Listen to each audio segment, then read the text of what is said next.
ہم اپنی طبیعت کی ناسازگی کا کبھی اعلان نہیں کرتے اور نہ ہی ہم بیمار ہیں۔ حضور پاک کے دربار کا نوکر اور سپاہی کبھی بیمار ہو ہی نہیں سکتا۔ سبحان اللہ، سبحان اللہ، سبحان اللہ۔ میں آپ کو بتاؤں، بلبل باغ مدینہ جناب اسد اقبال کلکتوی صاحب، اللہ ان کی عمر اور دراز کرے، آمین آمین۔ میں ان کو اس وقت سے سن رہا ہوں جب ہماری ابھی داڑھی مونچھ بھی نہیں آئی تھی، لیکن اس وقت بھی یہ ایسے ہی دکھتے تھے، آج بھی ویسی ہی۔ یہ جوانی کا راز کیا ہے؟ تمباکو یا پان یا کوئی معجون نہیں ہے میرے عزیزوں، محمد کے غلاموں کو بڑھاپا نہیں۔ کیا بات ہے، واہ واہ واہ واہ واہ واہ۔ رسول پاک صلی اللہ تعالیٰ علیہ وسلم کی مدح سرائی کرنے والا ہمیشہ جوان ہی رہ جاتا ہے، بے شک، اور اگر بال سفید ہو جائیں تو وہ جوانوں سے حسین نظر آتا ہے۔ بے شک بے شک۔ 75 سال کی عمر میں حضور تاج الشریعہ کے حسن کا مقابلہ واہ واہ واہ واہ واہ واہ واہ واہ۔ رسول پاک صلی اللہ تعالیٰ علیہ وسلم کی محبت کا وارفتہ، اس کا مقابلہ کوئی نہیں کر سکتا۔ مجھے بڑی خوشی ہے میرے عزیزوں، یہ وقت تو وہ چل رہا ہے جہاں لوگ اپنا سفر کینسل کر کے گھر میں بیٹھے ہوئے ہیں۔ جی ارے اتنا ہلہ کر دیا، 22 جنوری 22 جنوری 22 جنوری، ایسا لگ رہا ہے 15 اگست ہونے والا ہے۔ اور مہدی ٹولے والوں نے رات کے 12 کے بعد اتنے دیپ 20 جنوری کو ہی جلا دیے۔ سبحان اللہ، واہ واہ واہ، بے شک۔ تمہاری یہ تصویر تو اب جائے گی، جی لیکن خوف نہیں ہے۔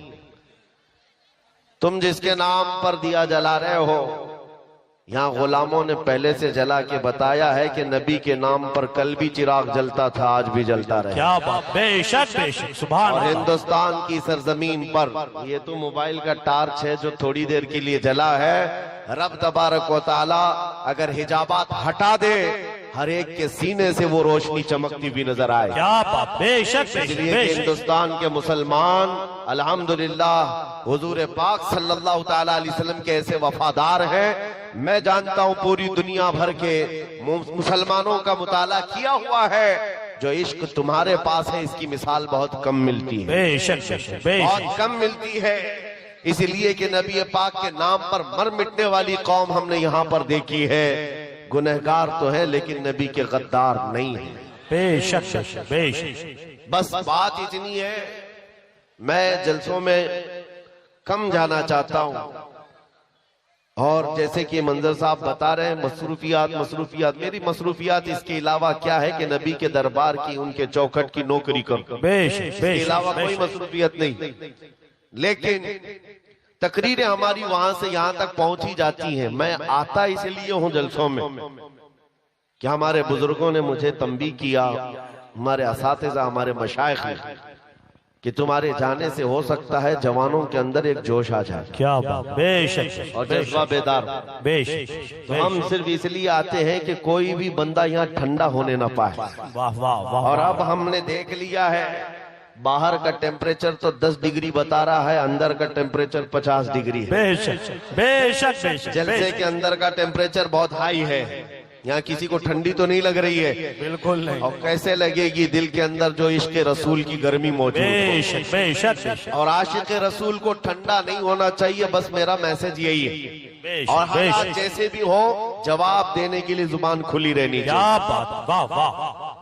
ابھی آپ کے سامنے اسد صاحب نے جو نعتی اشعار گنگنائے ہیں، میرے عزیزو، یہ صرف نعت حضور پاک صلی اللہ تعالیٰ علیہ وسلم کی مدح سرائی میں جو گنگناتے ہیں، یہ انٹرٹینمنٹ نہیں ہے، یہ صرف تفریح نہیں ہے، بلکہ ایک ایک مصرع جو ہے تلوار کی طرح ہوتا ہے، بے شک اور نوجوانوں کے دلوں کے لیے ابھارنے کے لیے اشعار پڑھے جاتے ہیں۔ بے شک۔ اور میں تو چھوٹا ہوں، ان سے بہت چھوٹا ہوں، التجا بھی کروں گا کہ آج سے یہ طے کر لیں کہ اب ہماری زبان دفاع رسول کے لیے ہی کھلے گی انشاءاللہ۔ انشاءاللہ۔ لوگ سوالات کر رہے ہیں کہ آپ کیا کہتے ہیں 22 جنوری، آپ کیا کہتے ہیں 22 جنوری، سنو۔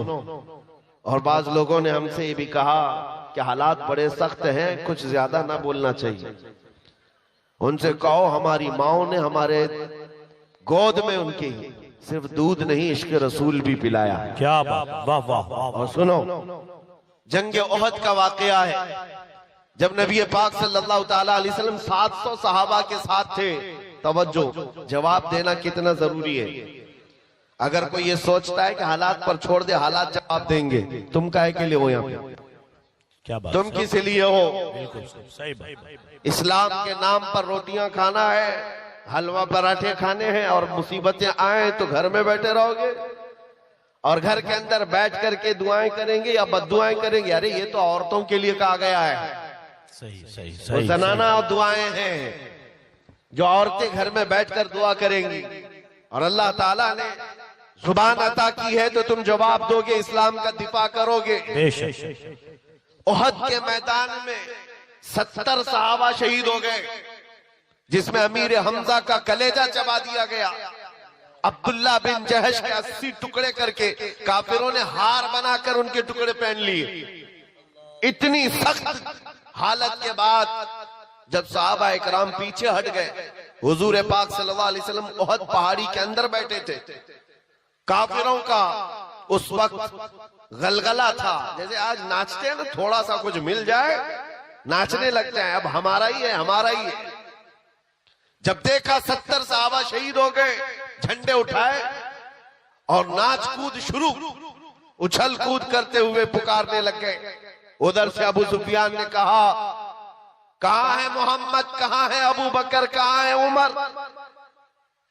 جب سناٹا تھا پوری جنگ کے میدان، صحابہ پیچھے ہٹ چکے ہیں، تو کیا ایسے حالات میں جواب نہیں دینا چاہیے؟ 70 صحابہ کی لاشیں ہیں وہاں پر میدان میں، پکارنے لگ گیا ادھر سے، اور پھر اعلان، نعرہ کیا لگ رہا تھا؟ سنو، اعلو حبل، اعلو حبل۔ حبل ان کے خدا کا نام ہے، ان کے دیوتا کا نام ہے، اور نعرہ لگا رہا تھا، ہمارا دیوتا بلند ہو، ہمارا دیوتا بلند ہو۔ نبی پاک صلی اللہ تعالیٰ علیہ وسلم تک یہ آواز آئی، اور جانتے ہو میرے آقا نے کیا کہا؟ حضور پاک کے 2 دانت مبارک زخمی تھے، شہید ہو چکے، چہرہ خون آلود، چہرہ خون سے بھرا ہوا ہے۔ اور اس کے بعد صحابہ اکرام رضوان اللہ تعالیٰ علیہ مجمعین وہاں پر موجود ہیں۔ نبی پاک صلی اللہ تعالیٰ علیہ وسلم نے حضرت عمر سے کہا، عمر جواب دو اس کا۔ کیا بات، واہ واہ۔ جنگ کا میدان ہے، عمر جواب دو اس کا۔ حضرت عمر کھڑے ہو گئے، کہا، ابو سفیان پوچھتا ہے محمد کہاں ہے، ابو بکر کہاں ہے، عمر کہاں ہے؟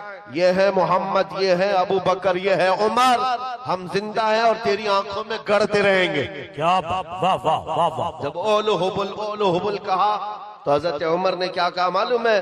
اللہ اجل، اللہ اجل، کیا بات، کیا بات، اللہ بلند ہے، اللہ بلند کیا ہے۔ بات۔ ادھر سے پھر نعرہ لگ رہا تھا کہ لنا عزا ولا عزا لکم، ہمارے پاس تو عزا ہے، عزا بھی ان کے خدا کا نام ہے، ہاں عزت والے کو کہتے تھے، ہمارے پاس عزت والا خدا ہے، تمہارے پاس تو ہے ہی نہیں۔ حضرت عمر نے کہا، اللہ مولانا ولا مولا لکم، اللہ ہمارا مددگار ہے، تمہارا کوئی نہیں ہے۔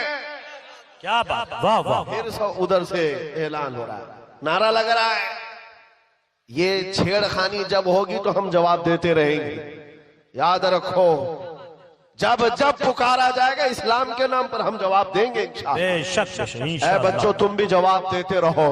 انشاءاللہ۔ ہاں پھر ادھر سے ہوا، ارے عمر کب تک بولتے رہو گے؟ دیکھو ہم بدر کا بدلہ لے لیے، بدر میں ان کے 70 مارے گئے تھے، کہا بدر کا بدلہ لے لیے، ہمارے 70 تم نے مارے تھے، اب 70 تمہارے مر گئے، برابر ہو گیا۔ حضرت عمر نے کہا، حضور نے کہا، عمر جواب دو اس کا، کیا بات، جواب دو۔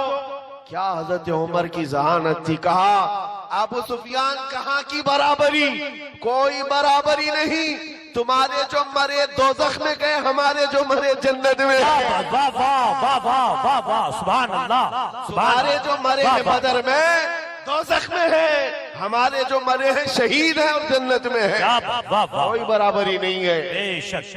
یہ ہے جواب احد کے میدان سے دیا گیا تھا۔ آج لوگوں میں ایک ایسی سراسیمگی پھیلی ہوئی ہے، کچھ نہ بولو کچھ نہ بولو۔ میرے عزیزو تمہاری پکڑ ہوگی، تمہاری پکڑ ہوگی قیامت کے دن۔ رب تبارک و تعالیٰ کا یہ وہ نکھرا ہوا دین جس میں کوئی شک کی گنجائش نہیں، اس پر جب کوئی کتا بھوکے گا تو ہم اس کو جواب نہ دیں، ہم اس کے متعلق نہ کہیں۔ میرے عزیزو اگر یہ کہنا آزادی کے خلاف ہے، یہ جرم ہے، تو یہ جرم ہم بار بار کریں۔ کیا بات، واہ واہ۔ عشق اگر جرم ہے تو پھانسی کی سزا دو مگر یہ ہاں، مگر یہ کہ در محبوب پہ لیکن یہ سزا دی جائے۔ بے شک بے شک بے شک۔ عزیزان گرامی وقار، مدینہ طیبہ میں ایک مرتبہ یہودیوں کا اجتماع ہوا، 50,000 کے قریب یہودی جمع ہو گئے تھے، اور ان کا مجمع ہے، ان کا مولوی ہے، اور ممبر پر کھڑے ہو کر بیان کیا کر رہا ہے مولوی کہ دیکھو مسلمانوں کا خدا غریب ہے۔ قرآن پاک کی ایک آیت کا مذاق اڑا رہا تھا، من ذا الذی یقرض اللہ قرضا حسنا، کون ہے جو اللہ کو قرض حسن دے گا؟ قرآن کی ایک آیت ہے جس میں رب تعالیٰ یہ فرما رہا ہے کون ہے جو اللہ کو قرض حسن دے گا۔ اس سے مراد کیا ہے؟ تم نیکیاں اللہ کو قرض میں دو، اللہ بدلے میں جنت عطا کرے گا۔ لیکن اس کا مذاق اڑا کر یہودی عالم کہہ رہا تھا مسلمانوں کا خدا